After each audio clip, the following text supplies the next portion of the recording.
মিনা কিমকে দেখে জড়িয়ে ধরে। কিম নিজেই শকড হয় আর এসব দেখে নুবডাওর খারাপ লাগে। এরপর কিম মিনার জন্য ট্যাক্সি ডাকে, ওকে বলে এখন তুমি বাড়িতে গিয়ে রেস্ট করো, পরে কথা বলবো। মিনা ওখান থেকে চলে যাওয়ার পর নুবডাও ক্যাব বুক করছিল, এটা দেখে কিম ওকে বলে ক্যান্সেল করো, তোমাকে নিয়ে আমি ডিনারে যাব। এরপর ও নুবডাওকে জোর জবরদস্তি একটা রেস্টুরেন্টে নিয়ে আসে। কিম বলে আমি পুরো রেস্টুরেন্টটা বুক করেছি, এখানে আমি আর তুমি শুধু প্রাইভেট ডিনার করবো। তো নুবডাও সিটে বসার আগে কিম টিস্যু দিয়ে ভালো করে চেয়ারটা মুছে দেয়। ইভেন কি খাওয়ার সময় কিম নুবডাওকে চপস্টিক দেয়। নুবডাও ওকে বলে তুমি আজ একটু স্ট্রেঞ্জ বিহেভিয়ার করছো। কিম ওকে বলে আমি জানি না মিনা তোমাকে কি বলেছে, কিছু জিনিস আমি তোমার সাথে ক্লিয়ার করতে চাই। নুবডাও বলে কি জিনিস? এখানে কিম মিনার পুরো ম্যাটারটা বলে। মিনা আর কিম যখন রিলেশনে ছিল মিনা ওকে চিট করে আর তারপর থেকে ওদের মধ্যে আর কোনো কন্ট্যাক্ট নেই। এখন মিনা প্রেগনেন্ট আর ওর বিএফ এটা জানার পর ওকে বাড়ি থেকে বার করে দিয়েছে। কিম বলে আমার মনে মিনার প্রতি কোনো ফিলিংস নেই আর তুমি কোনো চিন্তা করো না। নুবডাও বলে আমার তো ওর জন্য খারাপ লাগছে, ওর বাচ্চার বাবা ওর সাথে যা করেছে তার জন্য ওকে পুরো লাইফ সাফার করতে হবে, আমি ওকে হেল্প করতে চাই। এটা শুনে কিম স্মাইল করে, ও বলে তুমি নিজের জন্য ভাবো। এরপর এরা দুজন এখানে কিছুটা সময় কাটায়। নেক্সট ডেতে পাওয়ের হেল্পে নুবডাও আর সাই লয়ের সাথে দেখা করে। ওদের কাছে কোনো ভ্যালিড প্রুফ ছিল না যেটা নুবডাওকে ইনোসেন্ট প্রমাণ করবে। লয়ার জিজ্ঞাসা করে তুমি কি কারোর ওপর সন্দেহ করছো বা এমন কেউ আছে যার এইসব থেকে কোনো বেনিফিট হতে পারে? নুবডাও বলে একজন আছে যে আমাকে অপছন্দ করে কিন্তু তার সাথে ফাইন্যান্সের কোনো রিলেশন নেই। পরের দিন মিনার বিএফ কিমের সাথে ফাইট করে, ওকে বলে মিনাকে বলবে আমার বাড়ি থেকে সব জিনিসপত্র নিয়ে যেতে, আমি ওর মুখ দেখতে চাই না। কিম বলে তুমি ওর আর ওর বাচ্চার দায়িত্ব নাও। ওই ছেলেটা ওকে বলে অত দরদ থাকলে তুমি দায়িত্ব নাও। সো এ দুজনকেই চায় না আর এখানে বোঝা যাচ্ছে যে মিনার বয়ফ্রেন্ড কতটা বাজে। এরপর কিম মিনাকে নিয়ে পুলিশ স্টেশনে আসে ওর বিএফ এর ব্যাপারে কমপ্লেন করতে। ফেরার সময় মিনা কিমের হাত ধরে। কিম বলে কি হয়েছে? মিনা বলে আমি তোমাকে সিরিয়াসলি ভাবে সরি বলতে চাই, সেই দিনটার পর থেকে আমরা ভালো করে কথাই বলিনি। কিম বলে এইসব জিনিসগুলো অনেক আগেই শেষ হয়ে গেছে, আমি আর কিছু ফিল করি না, ছাড়ো এসব। দেন মিনা বলে যদি না ওইটা হতো তাহলে হয়তো আমরা হ্যাপি থাকতাম না। কিম বলে এখন তুমি প্রেগনেন্ট, তাই আগে কি হয়েছে ভুলে যাও, এখন শুধু তুমি তোমার বাচ্চার আর তোমার ফিউচারের কথা ভাবো আর নিজেদের খেয়াল রেখো। আর একটা কথা, মা তোমাকে অ্যালাউ করেছে আমাদের বাড়িতে থাকতে, আর এরপর তোমার একটু সিচুয়েশন ঠিক হলে দেন ভেবো যে তুমি নেক্সট কি করবে। ওই টাইমে নাম কিমকে কল করে নুবডাওর কেসের আপডেট চায়, কিন্তু কিম এখানে তেমন কিছুই খুঁজে পায়নি। এরপর অ্যালেস আর পয় মিলে ওকে একটা নিউজ দেখায় যেখানে আমরা জানতে পারি নুবডাওর কেসটা ওর কোম্পানি সব নিউজে ছড়িয়ে দিয়েছে। নেক্সট সিনে ট্যান মিস্টার কেটকে ফলো করে। এখানে মিস্টার কেট নিজের জিএফ এর সাথে ছিল কিন্তু এর পুরো ফেস দেখায়নি। রাতের দিকে কিম নুবডাওর কোম্পানির সামনে আসে, ওর সাথে ট্যানের সেই টিম মেম্বারটা দেখা হয়। এরপর কিম ওই লোকটাকে কাউলিনার ফটো দেখায় আর ইন্টারোগেট করা শুরু করে, সাথে থ্রেট দেয় এটা মিনজুনকে দেখিয়ে দেবে। তাই ওই লোকটা বলে কি চাও? কিম বলে তোমার সাহায্য। এরপর কিম ওর এই হেল্পে নুবডাওর কোম্পানির ভিতরে ঢোকে। কিম অফিসে ঢুকে সমস্ত ডকুমেন্টস চেক করে, একটা ডয়ার থেকে অ্যানুয়াল ফাইন্যান্সিয়ালের রিপোর্ট পায়। তেন বাইরে এসে দেখে সেই টিম মেম্বারটা ওখানে ছিল না। এরপর কিম ওই ডকুমেন্টস গুলো চেক করে। কিম অফিসে ঢোকার আগে বুদ্ধি করে কেওলিনের সেই লিসেনিং ডিভাইসটা ওই টিম মেম্বারের ব্যাগে দিয়েছিল। তেন ওরা মিস্টার কেটের পুরো মিটিং এর কথা শুনতে পায়। এখানে ওরা জানতে পারে মিস্টার কেটের গার্লফ্রেন্ড হলো জেনি, যে ফাইন্যান্সে কাজ করতো আর ওদের সাথে কেওলিনও ছিল। ওরা কিছু একটা প্ল্যান করেছিল যার জন্য ওরা অনেক টাকার প্রফিট পেয়েছে। এখানে সেই টিম মেম্বারটা এই প্ল্যানটা ছাড়তে চাইছিল। তখন মিস্টার কেট ওকে থ্রেট দিয়ে বলে তোমাকে কেউ অন্য কিছু অফার করেছে আর তুমি যদি প্ল্যান ছাড়ো তাহলে তুমি অনেক প্রবলেমে পড়তে পারো। এরপর ওই টিম মেম্বারটা মিটিং থেকে যখন বেরিয়ে আসে কিম পয় আর অ্যালেস ওর সাথে কথা বলতে চাই। কিম ওকে বলে তুমি আমাকে একা রেখে চলে গেছিলে কেন? ওই টিম মেম্বারটা বলে আমি তোমাকে বিশ্বাস করি না। ঠিক ওই সময় ট্যান ওখানে চলে আসে। আসলে এটা ট্যানেরই লোক ছিল আর ট্যান একটা সিকিউরিটি গার্ডের হেল্পে সিসিটিভি ফুটেজ পেয়েছে। ট্যান ডিসাইড করে ওই সিসিটিভি ফুটেজের সাথে কিমের ভয়েস রেকর্ডিংটা নুবডাওকে পাঠাবে। আর ওই ফুটেজ থেকে বা ওদের কথাতে জানা গেছে কোম্পানির ফ্রড কেসের পিছনে মিস্টার কেট ওনার গার্লফ্রেন্ডের কেওলিন রয়েছে। ট্যান কিমকে বলে তোমার মুখ সিসিটিভি ক্যামেরাতে ক্যাপচার হয়েছে, কিন্তু তুমি চিন্তা করো না, আমি ম্যানেজ করে নেবো। সো ওদের কাছে এখন যথেষ্ট প্রমাণ আছে। তাই কিম ও সেকেন্ড ইনস্টা আইডি থেকে নুবডাওকে ভিডিও ক্লিপ আর ভয়েস ক্লিপ পাঠায়। এখানে ও জানতে পারে কেওলিন আর জেনি মিলে ফাইন্যান্সের ডকুমেন্টস গুলো চেঞ্জ করেছে আর এগুলো সব মিস্টার কেটের প্ল্যান ছিল। নুবডাও এসব দেখে হ্যাপি হয়। এরপর নুবডাও মিনজুনের বাড়িতে আসে। ও ফ্রড কেসের পুরো ডিটেলস দেখায়। মিনজুন তো দেখে অবাক হয়। নুবডাও বলে এবার তুমি হ্যাপি তো? তোমার নতুন টিমই সিস্টেমেটিক ভাবে এইসব কাজগুলো করেছে। আর একজন না, নতুন টিমের সব মেম্বাররাই এই ফ্রড কেসের সাথে জড়িত। তাই নেক্সট টাইম থেকে আর বোকা হয়েও না, আর বাকিদেরও ভুল ভেবো না। এসব শুনে মিনজুন খুবই রেগে যায়। নুবডাও যখন ওর বাড়ি থেকে বেরিয়ে আসে, কেওলিনের সাথে দেখা হয়। নুবডাও কেওলিনেরই সিসিটিভি ফুটেজ দেখায়। এটা দেখার পর কেওলিন ওখান থেকে পালানোর চেষ্টা করে। নুবডাও ওকে আটকায়, ওর পিছনে যায়। কেওলিন এইসব টাকার জন্য করেছিল। এদের মধ্যে আর্গুমেন্ট হয়। কেওলিন নুবডাওকে ফার্স্ট চড় মারে, কিন্তু নুবডাও কম কিসের, ও খুব জোরে কেওলিনকে একটা পাঞ্চ করে। কেওলিন মাটিতে গিয়ে পড়ে। আর এরা দুজন কিছুক্ষণ ধরে যা কথা আছে বলছিল সব কিছু নুবডাও ভয়েস রেকর্ডিং করে নেয়। আর ওখান থেকে অ্যাটিটিউড দেখিয়ে চলে যায়। কেওলিন ওয়াশরুমে এসে দেখে ওর গাল তো পুরো লাল হয়ে গেছে।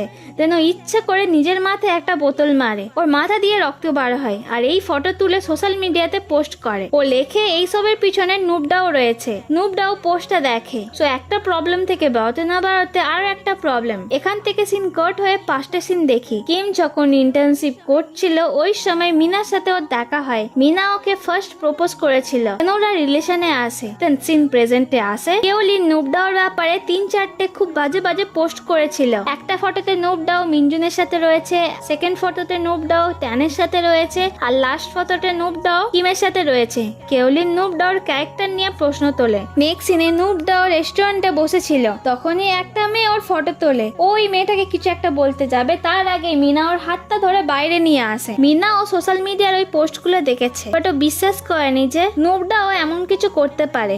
ওর মনে হয় নুবডাও খুব কাইন্ড, সাথে ভালো মনের মানুষ। নুবডাও বলে তুমি রেস্টুরেন্টে কি করছিলে? মিনা বলে আমি তো সারাদিনই রেস্টুরেন্টে বসেছিলাম। কিমের মা ওনার সাথে আমাকে থাকার জন্য বলেছে, কিন্তু আমি ওনাকে ডিস্টার্ব করতে চাই না। নুবডাও বলে তুমি কি বাচ্চার বাবার সাথে কথা বলেছো? মিনা জানায় ও আমাকে বাড়ি থেকে বার করে দিয়েছে, আর আমি ফিরে যেতে পারবো না। এটা শুনে নুবডাওর খারাপ লাগে। দেন মিনা জানায় ও যখন কিমের সাথে রিলেশনে ছিল, মিনা শুধু ওকে ভালোবাসতো বলে কিম ওর সাথে রিলেশনে এসেছিল। কিন্তু স্টার্টিং থেকে মিনা বুঝতে পেরেছিল যে কিমের মনে অন্য কেউ রয়েছে। নুবডাও ওকে বলে তুমি কি কিমকে ভালোবাসো? মিনা জানায় ওকে হারানোর পরই বুঝেছি আমি ওকে কতটা ভালোবাসি। নেক্সট সিনে কিম কাজের রিলেটেড কথা বলছিল। তখনই অ্যালেস সোশ্যাল মিডিয়ার কেওলিনের পোস্ট দেখে। অ্যালেস খুব রেগে যায় আর কিম আর পয়কে বলে এই মেয়েটার সাথে আমাদের ডিল করতে হবে, এক্ষুনি চলো। এরপর আমরা দেখি ওরা সবাই কেওলিনকে কিডন্যাপ করে নিয়েছে। কেওলিন এখনো নিজের অ্যাটিটিউড দেখাচ্ছিল। কিমোকে বলে ফার্স্ট তোমাকে হসপিটালে নিয়ে যাব, তারপর পুলিশ স্টেশনে। তাই কেওলিন খুব ভয় পেয়ে যায়। পরের দিন পাও আর সায়ের রেস্টুরেন্ট ওপেনিং এর জন্য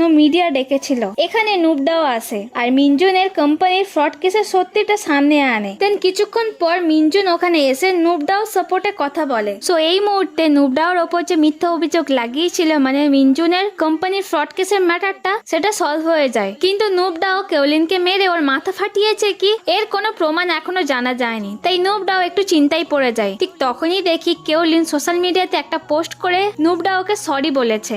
আর কেওলিন এমনটা করেছিল কারণ কিম, অ্যালেস আর পয় মিলে ওকে কিডন্যাপ করেছিল। সো সব প্রবলেম সলভ করার পর নুবডাও ওর সাথে মিনজুন যে সেক্সুয়াল হ্যারাসমেন্ট করেছিল তার ভিডিও সোশ্যাল মিডিয়াতে পোস্ট করে দেয়। তো নুবডাও এক ঢিলে দুই পাখি মারে। ফার্স্ট মিনজুনের কাছ থেকে অ্যাডভান্টেজ নিয়ে ফ্রড কেসের ম্যাটার থেকে বেরিয়ে যায়। দেন মিনজুনেরই ভিডিও পোস্ট করে দেয় আর মিনজুনের ইমেজ খারাপ হয়। সব রিপোর্টাররা ওকে জিজ্ঞাসা করছিল। নুবডাও রেস্টুরেন্ট থেকে বাড়তেই দেখে কিম ওর জন্য বাইক নিয়ে অপেক্ষা করছে। এরপরে দুজন ঘুরতে যায়। এরা একটা রেস্টুরেন্টের সামনে আসে যেখানে কিম আর নুবডাওর লাস্ট টাইম করা পেন্টিং ছিল। নুবডাও বলে এটা এখানে কি করে এলো? কিম বলে দুটো বড় আর্টিস্ট মিলে এটা বানিয়েছে, তো এটা তো ডিসপ্লে সাজাতেই হতো। এটা শুনে নুবডাও খুশি হয়। এরা এখানে অনেক ভালো সময় কাটায়। সো ফাইনালি এরা দুজন রিলেশনে চলে আসে। কিম আর নুবডাও যখন বাড়ি ফেরে, কিমের মা মীরা সুসাইড নোটটা দেখায়। অন্যদিকে মীরা গিয়েছিল সুসাইড করতে। ও জলে ঝাঁপ দেয়। কিছু লোকরা ওকে জল থেকে তোলে। দেন ওকে হসপিটালে আনা হয়। নার্স কিম আর নুবডা ওকে বলে মীরা আউট অফ ডেঞ্জার, কিন্তু ওর বেবি নষ্ট হয়ে গেছে। নেক্সট সিনে মীরার জ্ঞান ফেরে। ও ফার্স্ট নুবডা ওকে দেখে, দেন কিমকে দেখে। কিম ওর কাছে আসতে ও কিমের হাতটা ধরে। এটা দেখে নুবডাও রুম থেকে বেরিয়ে যায়। কিছুদিন হসপিটালে থাকার পর কিম আর নুবডাও মিলে মিনার সাথে আবারও দেখা করতে আসে। নুবডাও মিনাকে খাওয়ানোর চেষ্টা করে, বাট মিনা ইচ্ছা করে কিমের কাছে খায়। নুবডাও বাইরে এসে ডক্টরকে জিজ্ঞাসা করে যদি কোনো পেশেন্ট একবার সুসাইড করার চেষ্টা করে তাহলে কি ওই কাজটা ও আবারও করতে পারে? ডক্টর বলে পেশেন্ট এমনটা করতে পারে যদি পুরনো কোনো ব্যথা এখনো কষ্ট দেয়। এরপর নুবডাও মিনার রুমে আসছিল। ও দরজার বাইরে থেকে কিম আর মিনার পুরো কথা শোনে। মিনা কিমকে বলে আমি তো সব প্রবলেম সলভ করতে চাইছিলাম কিন্তু আমি পারিনি, ফেল হয়েছে। কিম আমার কাছে কেউই নেই, তুমি একমাত্র আছো। আমরা কি আগের মতো আর থাকতে পারি না? সবকিছু কি আর প্রথম থেকে স্টার্ট করতে পারি না? এসব শুনে নুবডাওর খারাপ লাগে। রাতে নুবডাও ওর মাকে ফোন করে জিজ্ঞাসা করে তুমি কখনো আমার জন্য কষ্ট পেয়েছো? নুবডাওর মা বলে না, তুমি সবসময় তোমার আশেপাশের মানুষকে হ্যাপি রাখো, তাই সবাই তোমাকে খুব ভালোবাসে। নেক্সট ডেতে নুবডাও কিমের সাথে ক্যাফেতে দেখা করে।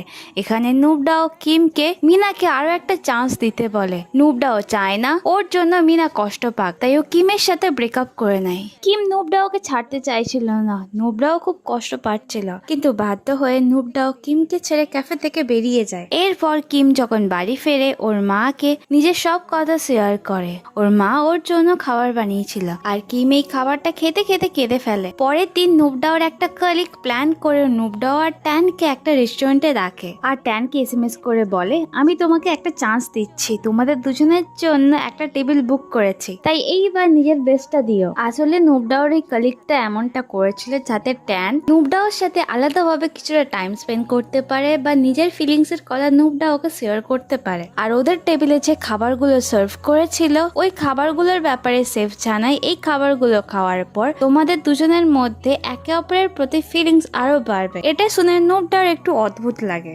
এরপর এরা দুজন মিনজুন আর কেওলিনের সেই ফ্রড কেসের ম্যাটারটা নিয়ে ডিসকাস করে। নুবডাও জানায় একজন আমাকে এই ব্যাপারে খুব হেল্প করেছে কিন্তু আমি তাকে প্রপার ভাবে থ্যাংক ইউ জানাতে পারিনি। ট্যান ওকে জিজ্ঞাসা করে কেন তুমি ওকে থ্যাঙ্কস বলতে পারোনি? নুবডাও বলে কারণ আমি ওকে চিনিই না, প্রত্যেক সময় আমি যদি কোনো প্রবলেমে পড়ি তখন এই প্রোফাইল থেকে আমাকে অনেক হেল্প করে। এরপর নুবডাও ট্যানকে কিমের সেই সেকেন্ড ইনস্টাগ্রাম আইডির প্রোফাইল দেখায়, তাতেও বলে লাস্ট টাইম আমার ওপর যে অভিযোগগুলো লাগিয়েছিল এই সব প্রমাণগুলো খুঁজে পেয়ে আমাকে সেন্ড করেছিল। এগুলো দেখার পর ট্যান বুঝে যায় যে এটা কিমেরই কাজ। তা নুবডাও ট্যানকে বলে আমার স্ট্রেঞ্জারদের সাথে কথা বলতে ভয় লাগতো, বাট এর সাথে কথা বলার পর এ আমাকে এত হেল্প করেছে আমি সিরিয়াসলি এর সাথে দেখা করতে চাই। নেক্সট সিনে ট্যান কিমের সাথে দেখা করে নুবডা ওকে সত্যি কথা জানাতে বলে। কিম ওকে বলে তুমি নিজে কি ভাবো, তুমি যেটা বলবে সেটাই আমাকে করতে হবে। ট্যান ওকে বলে আমি তোমাকে ওয়ার্নিং দিতে চাই। সো এই ম্যাটার নিয়ে এদের দুজনের মধ্যে একটু আর্গিউ হয়। পরের দিন নুবডাও এসেছিল ট্যানের বাড়িতে কাজের রিলেটেড কিছু কথা বলতে। কথায় কথায় ট্যান ওকে বলে আমি নিজের ফ্যামিলি স্টার্ট করতে চাই। নুবডাও ট্যানের বাড়িতে ট্যানের বাবা মার ফটো পায় আর এই ফটো ফ্রেমের পিছনে নুবডাও ট্যান আর ওর ফটো পায় যেটা ও ট্যানের সাথে তুলেছিল শপিং মলে। নুবডাও যখন এই ফটোটা দেখছিল ট্যান ওকে বলে আমি বিয়ে করতে চাই, কিন্তু ট্যান এখানে ডাইরেক্ট নুবডাওকে প্রপোজ করে না। এরপর নুবডাও পরে রেস্টুরেন্টে আসে, ওখানে নামও এসেছিল। এরপর নুবডাও নামকে ওর আর কিমের রিলেশনের ব্যাপারে জানায়। ও বলে আমার আর ওর রিলেশন শুরু হওয়ার আগেই শেষ হয়ে গেছে। নেক্সট সিনে মিনা হসপিটাল থেকে ডিসচার্জ হয়ে কিমের বাড়িতে এসেছিল। ও কিমের বাড়িতেই থাকা শুরু করে। কিছুদিন এইভাবেই কেটে যায়। কিম আর নুবডাও একে অপরের সাথে কোনো কন্ট্যাক্ট রাখে না, ওরা নিজেদের কাজেই বিজি হয়ে যায়, বাট ওরা একে অপরকে খুব মিস করত। কিছুদিন পর কিমের মা মিনার পেরেন্টসকে ডাকে, ওনারা মিনাকে বাড়িতে ফিরিয়ে নিয়ে যেতে এসেছিল। মিনা বাড়িতে যাওয়ার আগে কিমকে আর ওর মাকে সবকিছুর জন্য সরি বলে। কিম মিনাকে বলে প্রত্যেক দিন তুমি এইভাবেই স্মাইল করো। আগের থেকে মিনা অনেক সুস্থ হয়ে গেছে আর মিনাকে দেখে বোঝা যাচ্ছে ও কিমের থেকে মুভ অন করার চেষ্টা করছে। এরপর মিনা নুবডাওর সাথে দেখা করে। নুবডাও ওকে দেখে বলে তুমি এখানে কি করছো? মিনা বলে আমি লাস্টবারের মতো বাই বলতে এলাম। নুবডাও যখন বাড়ি ফেরে ওর সাথে কিম দেখা করতে এসেছিল। কিম ওর জন্য গ্রিল বানানা নিয়ে এসেছিল। কিম নুবডাওকে বলে এটা ঝাতা বানানা না, এটা হলো ফরচুন বানানা, এর মধ্যে কিছু না কিছু একটা পাবে। এরপর নুবডাও ওই বানানার মধ্যে একটা নোট পায়। ওই নোটে লেখা ছিল তোমার পাশে যে রয়েছে ওকে আর একটা চান্স দাও। আর এখানে আমরা বুঝতে পারি কিম এটা ইচ্ছে করে লিখে ওই গ্রিল বানানার ভিতরে ঢুকিয়েছে। এই সময় নুবডাও মিনার বলা কিছু কথা মনে করে। মিনা ওকে বলেছিল ভালোবাসা কি এটা এক্সপ্লেন করে একটু ডিফিকাল্ট। কাউকে ভালোবাসার জন্য আমরা ফোর্স করতে পারি না, বা আমরা নিজেদেরকেও কাউকে ভালো না বাসার জন্য ফোর্স করতে পারি না। এইসব কথা মনে করে নুবডাও বলে আমি নিজেকে ইমপ্রুভ করার চেষ্টা করব। নুবডাও বাকি ব্যানানার গুলোর মধ্যে কি আছে দেখতে চাই। কিম ওকে বলে সব কটাতে আমি সেম জিনিসটাই লিখে রেখেছি। এটাই শুনে নুবডাও হেসে ফেলে। সো এদের মধ্যে আবারও সবকিছু আগের মতো ঠিক হয়ে যায়।